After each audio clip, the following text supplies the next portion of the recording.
Shalom mon frère, shalom ma sœur, que le Seigneur Jésus-Christ vous bénisse. Je pense que vous êtes bien portant. Je vous remercie pour avoir trouvé le temps de pouvoir suivre cet extrait, cette exhortation que je voudrais partager avec vous, tiré de la prédication de notre prophète William Marion Branham, qui parle de deux frères. L'un s'appelle Jim et l'autre c'est John. L'un était pauvre et l'autre était riche. Que cette histoire puisse toucher le cœur de tout et chacun de nous, ça va nous édifier. Avant cela, nous nous remettons entre les mains de Dieu et cette exhortation entre ses mains. Éternel Dieu Tout-Puissant, Créateur des cieux et la terre, nous remettons cette petite exhortation entre tes mains, de manière à ce que tout celui qui aura le temps de la suivre, que son âme et son cœur puissent être bénis de toi. Ô Seigneur, nous savons que tu nous as envoyé un serviteur à ce temps de la fin qui nous a parlé de ceci. Je vois que c'est une bénédiction pour nous. Tout celui qui aura écouté, s'il aura un problème, Seigneur, que tu lui apportes la solution.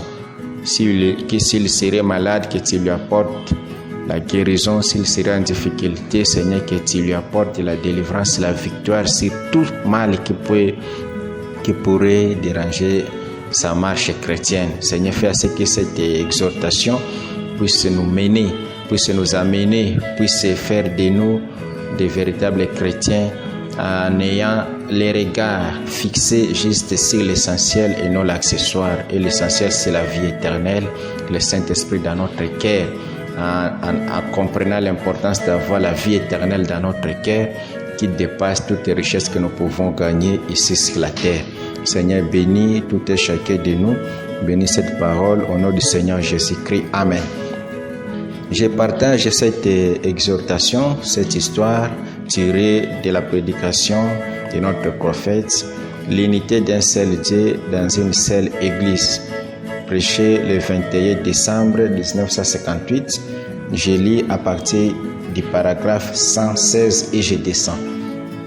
Il y a quelque temps, il y avait ici dans l'Indiana des garçons qui avaient été élevés dans une ferme. Et ils étaient pauvres comme tous, des garçons de ferme. Et ils avaient grandi ensemble. Et un jour, l'un d'eux se maria. Quelques jours après, l'autre se maria. Et l'un d'eux se rendit en ville pour y vivre. Et il s'est mis à jouer à l'argent sur le marché financier, à s'éloigner de l'enseignement reçu dans son enfance, et il suivit une mauvaise voie. Et il joua à cela et accumula tellement de richesses qu'il devint finalement un multimillionnaire.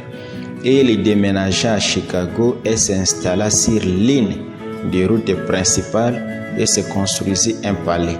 Sa femme et lui allaient dans des boîtes de nuit, prenaient des boissons alcooliques et passaient toute la nuit dehors. Ils avaient des maîtres d'hôtel et autres pour leur servir tout ce dont ils avaient besoin. Et ils pensaient qu'ils menaient la vraie vie. Mais un homme qui mène une telle vie n'a pas de paix. Il n'y a pas de paix pour un cœur troublé. Il ne peut y avoir de paix pour un cœur pécheur. Si un homme a envie de boire et qu'il appelle cela la vie, et pense qu'il passe des moments merveilleux, cela montre qu'il est vide. Prenez un homme, s'il obtient $1 million, il voudra en avoir 2. Prenez un homme qui sera à une fête et prend un verre ce soir, il en voudra un autre. Prenez un homme qui a été infidèle une fois à sa femme, il le sera une deuxième fois, vice-versa. Vous voyez, c'est quelque chose et il n'est jamais satisfait. Il peut avoir $1 million en main ou 10 millions à main. Il se couche la nuit avec sa cuite et il se lève le lendemain opprimé sous l'effet de cauchemar et avec l'esprit troublé. Vous appelez cela la paix? Ce n'est pas la paix. Mais un homme peut manquer même un oreiller sur lequel il reposer sa tête. Il peut manquer même une bonne paire de souliers ou manquer les moyens de s'offrir un beau repas chez lui. Mais si Dieu règne dans son cœur, il va au lit errer et se réveille errer. c'est une paix durable. C'est quelque chose que Dieu accomplit. Cet homme avait oublié cet enseignement. Il se livra au jeu d'argent. La période de Noël arriva. Il lui arriva de penser à son ami. Aussi lui écrivit une lettre. L'un s'appelait Jim, c'était les riches, et l'autre, les pauvres, c'était John. Et il lui écrivit une lettre disant: John, je souhaiterais que tu viennes me voir pendant les vacances. J'aimerais te revoir, causer encore une fois avec toi. Voici des années que je ne t'ai pas vu. Il lui répondit en ces termes: Jim, j'aimerais bien venir, mais je n'ai pas de possibilité pour venir. Je n'ai pas d'argent pour venir. Quelques jours après, un chèque lui fut envoyé dans un courrier où il était écrit: Viens, j'aimerais que tu viennes de toute façon. Ainsi, John s'apprêta, un garçon de la campagne, il portant un bon par-dessus propre et son chapeau caddie et son petit veston d'une couleur différente, et prit place à bord du train. Et quand il arriva là, un chauffeur était assis là pour l'accueillir avec une grande limousine. Il ne savait comment se comporter. Il monta à bord de la limousine, tenant son chapeau à la main, regarda de tous côtés. Il y roulait vers un grand palais à Chicago. Il sortit de la voiture, se dirigea vers la porte et sonna. Et un maître d'hôtel sortit et demanda: Votre carte, s'il vous plaît, monsieur? Il ne comprit pas de quoi il parlait. Il lui tendit son chapeau. Il ne connaissait rien sur la carte de visite. Il n'avait pas beaucoup de biens de ce monde. Il lui dit: J'aimerais voir votre carte. Il répondit: Monsieur, je ne sais pas de quoi vous parlez. Il dit: Jim m'a demandé de venir, c'est tout ce que je sais. Ainsi, il entra dans la maison pour annoncer cela à son ami qui ne s'était pas encore levé du lit. Il dit: Il y a un homme bizarre là à la porte. Il dit: Il est habillé. Je n'ai jamais vu un homme habillé comme lui. Il dit que Jim lui a demandé de venir. Il lui répondit: Dis-lui d'entrer. Il enfila son peignoir, emprunta le couloir et rencontra son vieux ami de campagne et lui serra la main. Il lui dit: John, tu ne sais pas combien je suis heureux de te voir. Et son vieux ami de campagne qui se tenait là debout regarda la pièce et dit: Jim, franchement, tu as beaucoup de bien. Il dit: J'aimerais te faire visiter le lit. Il l'amena à l'étage, puis à l'extérieur sur la véranda, et il ouvrit la fenêtre. Il lui demanda: Oui, Martha? Oh, fit-il, elle n'est pas encore revenue. Elle était sortie hier soir. Il demanda: Comment allez-vous tous? Il répondit: Oh, pas mal, hein? John, comment allez-vous, Cathy et toi? Il dit: Très bien. Il demanda: Oh, est-elle à la maison? Il dit: Oui, nous avons 7 enfants. Il demanda: Avez-vous des enfants? Il dit: Non, Martha n'en fait pas. Il dit: Elle pense que nous ferions mieux de ne pas avoir des enfants. Cela dérangerait nos sorties, vous savez. Il tira les rideaux et dit: Regarde par ici. Il dit: Vois-tu cette banque-là? Il dit: Oui. Il dit: C'est moi le président de cette banque. Il dit: Tu vois cette compagnie de chemin de fer? Oui. Il dit: J'ai là-dedans des actions d'une valeur d'1 million de dollars. Et ayant baissé les regards là, il vit des grands jardins et tout. Oh, comme c'était beau! Et le vieux John se tenait là, son chapeau de paille en main, promenant son regard partout. Il dit: C'est bien, Jim. Je me réjouis vraiment de ce que tu aies acquis tout ceci. Il dit: Cathy et moi, nous n'avons pas beaucoup de biens. Il dit: Nous habitons toujours cette maison en bardeau fendu là. Il dit: Nous n'avons pas beaucoup de biens, mais nous sommes très heureux. Juste à ce moment-là, on entendit les voix d'un groupe de gens chantant des chants de Noël.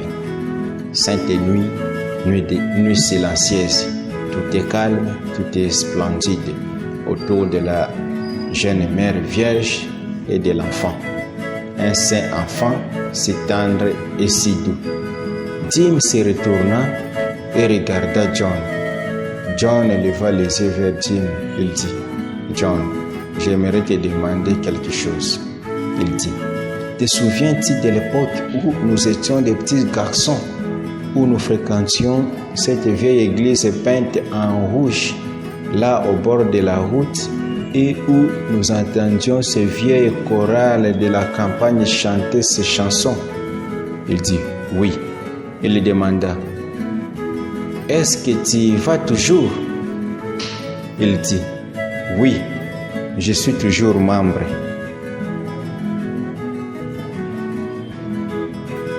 Il dit, je suis maintenant diacre là-bas. Il demanda, et qu'en est-il de toi, Jim? Qu'en est-il de toi, Jim? Il dit, tu as parlé de la grande richesse que tu as ici-bas. Il demanda, combien possèdes-tu là-haut? Oh, dit-il, je suis désolé, je n'ai rien là-haut. Tu te souviens du temps où, juste avant la Noël, nous n'avons pas de souliers?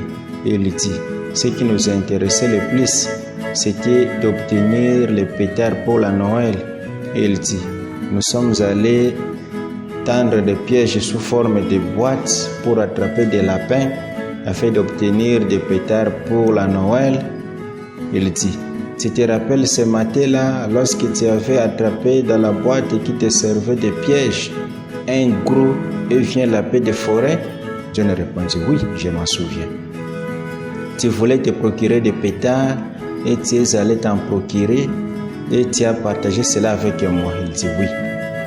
Il dit, John, je partagerai tout ce que j'ai avec toi. Mais il y a une chose que je voudrais que tu partages avec moi. Je donnerai tout ce que je possède. Si je pouvais encore emprunter, pieds nus, ces vieux petits chemins poussiéreux jusqu'à cette petite vieille église et sentir cette présence de Dieu vivant pendant que cette chorale est chantée et que ces prédicateurs campagnards à l'ancienne mode prêchaient, il dit, je donnerai tout ce que je possède, chaque action dans la compagnie des chemins de fer, toutes les parts que j'ai dans la banque, même cette maison et tout. Si je pouvais encore retourner et retrouver cette paix bénie que j'avais lorsque je montais cette vieille route. Le vieux John prit son bras et le mit autour de son cou. Il dit, il y eut 3 mages, des hommes riches, qui vinrent une fois déposer tout au pied de Jésus lorsque celui-ci était bébé. Il ajouta, ils reçurent le pardon de leurs péchés. Il dit, moi, je préférerais. Cependant, je pense que tu es très bien, Jim, à ce que tu as été béni pour réaliser toutes ces œuvres. Mais je préférerais avoir ma femme et mes 7 enfants, vivre là-bas et dormir sur les matelas en paille, et puis avoir la paix qui est dans mon cœur, plutôt qu'avoir toutes tes richesses, Jim, tout ce que tu peux avoir. Et c'est vrai, mes amis, les richesses ne se mesurent pas par les dollars. Les richesses ne se mesurent pas par la grande réputation, ni par la popularité. Les richesses, c'est quand le royaume de Dieu est entré dans le cœur d'un homme, a changé ses émotions et a fait de lui une nouvelle créature en Christ Jésus et lui a donné la vie éternelle. C'est cela la plus grande richesse sur la terre. Que le Seigneur Jésus-Christ vous bénisse.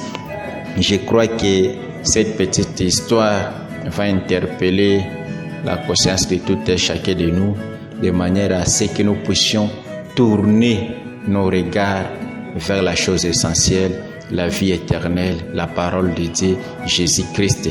À ne jamais nous donner, à ne jamais nous focaliser sur ce qui est appelé futilité, parce que l'homme le plus sage, le roi le plus riche du monde, le roi Salomon avait dit, après qu'il ait tout observé, après qu'il ait tout examiné, il dit, sur cette terre, sous ce soleil, rien tout est vanité. Tout est vanité, poursuite et devant. Que le Seigneur Jésus-Christ vous bénisse, vous qui avez eu le temps de suivre cette exhortation jusqu'à la fin. Au nom du Seigneur Jésus-Christ. Amen.